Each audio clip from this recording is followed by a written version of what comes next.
ఈటెల రాజేందర్ తిరిగి బీఆర్ఎస్లో చేరుతారనే చర్చ ప్రస్తుతం రాజకీయ వర్గాల్లో చర్చనీయాంశంగా మారింది. తన ప్రసంగంలో కేసీఆర్ పదే పదే ఈటెల పేరు ప్రస్తావించడంపై ఈ ఊహాగానాలకు ఇప్పుడు తెరలేచింది.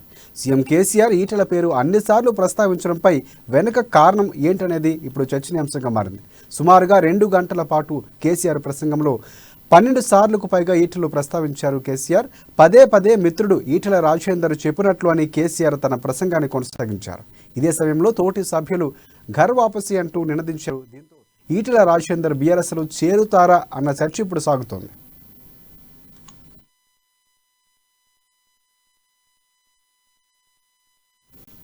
అటు ఈటెల రాజేందర్ ముఖ్యమంత్రి వ్యాఖ్యలపై స్పందించారు. కేసీఆర్ పదే పదే తన పేరును ఎందుకు ప్రస్తావించారో చెప్పారు. తనకు డ్యామేజ్ చేసే వ్యూహంతోనే కేసీఆర్ అలా మాట్లాడి ఉంటారంటూ ఈటెల తెలిపారు. అయితే సభలో మొత్తంగా 12 సార్లు ఎమ్మెల్యే ఈటెల రాజేందర్ పేరును సీఎం కేసీఆర్ ఉచ్చరించారు.